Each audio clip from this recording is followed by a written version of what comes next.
Okay, perfect. Okay, so we are now recording. And what I'm going to do is introduce you. Hopefully somebody can edit this. Okay, so how do my picture looks fine? Sure, yeah, you're good. Okay, good. All right, so I'm going to introduce you and then we'll go. Okay.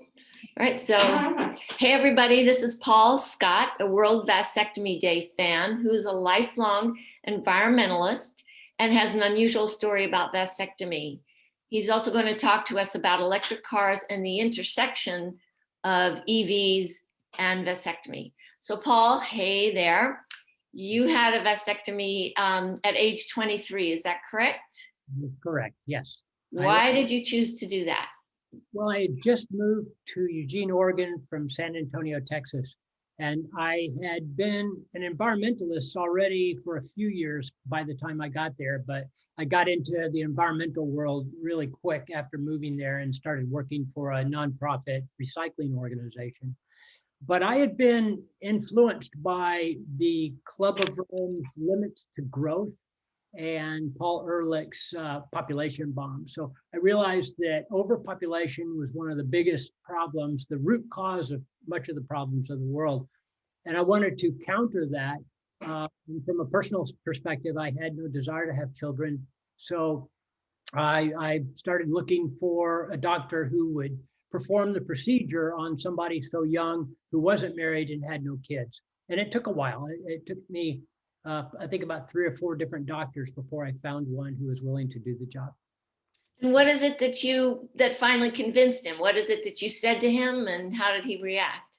Well, I think he was just looking for the work. He didn't seem to have a moral problem with it, which I found refreshing because a lot of the others did.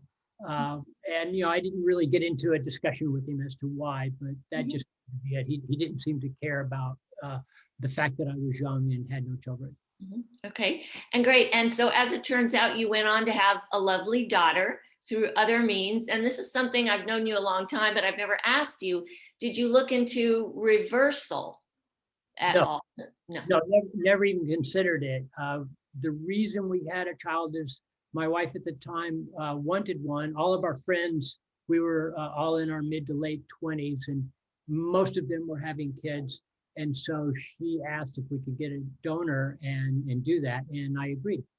Right. So in other words, there are options. If people change their mind as they get older, there's obviously other ways to have children. That is correct. Yeah, there are lots of them. Obviously, you could adopt if you didn't want to go through the birth process. And there are thousands, if not hundreds of thousands of kids out there desperately seeking a good home. So that's one option. And then there are many other options that, through sperm donors and that sort of thing, where you could actually get pregnant. And I know the answer to this question, but I'm going to ask it anyway. You have absolutely no regrets, right? No. Great. Okay, so Dr. Doug Stein, co-founder of World Vasectomy Day, who's done more vasectomies than any other US doctor, which, if anyone listening doesn't know, is about 45,000 as of this date. He says that his chief motivation for founding World Vasectomy Day is environmental. In other words, as you've said, fewer people, less damage to the planet. And he recently said that one vasectomy does more for climate change than a lifetime for that same person of recycling or carbon footprint reduction.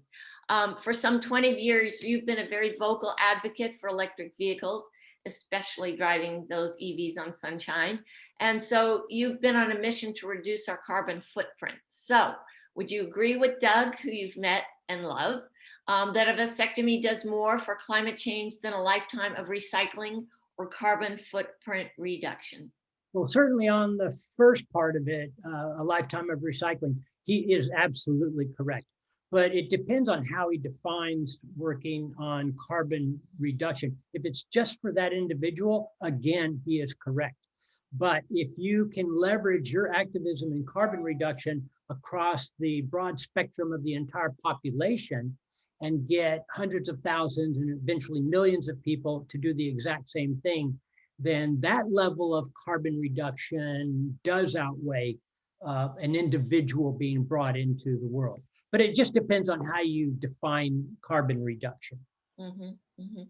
So bottom line though, World Vasectomy Day is a great way to get a lot of people to learn more about vasectomy and perhaps to make the choice for it themselves. Sure, of course. And I really, when I discovered through you, I think you were the one who brought World Vasectomy Day to my attention. I thought this was fantastic. It's one of the best things, in terms of the bang for the buck.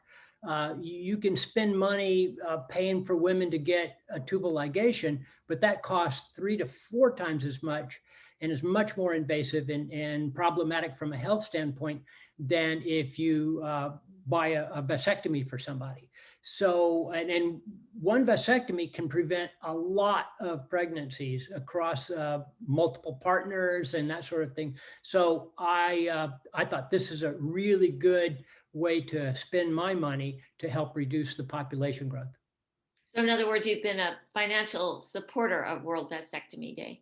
Yes, gave them, I think it was about 5,000 back in 3 or 4 years ago, and then I've continued to give them smaller amounts since then.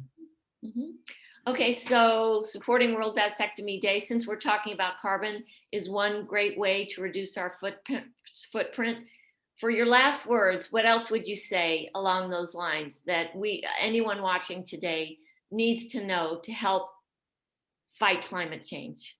Well, certainly, the one of the biggest causes of climate change is ground transportation and air travel.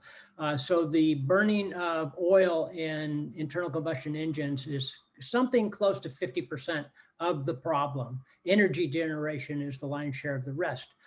So if you can get more people to stop buying new gasoline burning cars, what that will do is that will speed the transition of the legacy car makers to stop making internal combustion cars and begin making more and more electric cars, because they've got to end the production of internal combustion completely. And I'm not talking about, oh, there's going to be 50% of the people driving EVs and 50% of the people buying gas cars in the future. No, there will be 0 gas cars manufactured. And so everybody who wants a car, needs a car, will be driving an electric car. And when you do that, in conjunction with cleaning the grid, then you eliminate virtually all of the carbon that you're responsible for as an individual, but you help transform the entire auto industry globally into an EV, a clean auto industry. And you obviously need to work on sourcing your electricity from clean sources such as solar and wind. Okay, and real briefly, there are lots and lots of used electric cars on the market now, isn't there, for people who can't afford a brand new car? Yeah, if you need another car, then buy a used EV or a used hybrid, as long as it's more efficient than your previous vehicle, and then keep saving up for a fully electric car. There are many of them on the market right now. I've seen used Leafs, Nissan Leafs, sell for $5,000, and one even went for $3,500, and it's perfectly running car. So most everybody who buys a car, whether new or used, can afford that. And the number of electric cars, brand new electric cars that are on the market, is well over 40 or 50 now, with another 20 coming next year. And they address virtually all the markets, with the final one being pickup trucks coming next year. And once we hit electric pickup trucks, then things are going to change very quickly after that. Very good. And I'm just going to put a plug in for Plug in America, which is a nonprofit that both you and I co-founded with others, where our folks who are looking to buy or looking to learn more about electric cars can go there. That's just informationally, because we are here today to celebrate World Vasectomy Day. So we're going to say goodbye after we say, on the count of 3, a happy World Vasectomy Day. So 1, 2, 3. Happy World Vasectomy Day. We should have practiced that. Thank you. Bye-bye. Bye.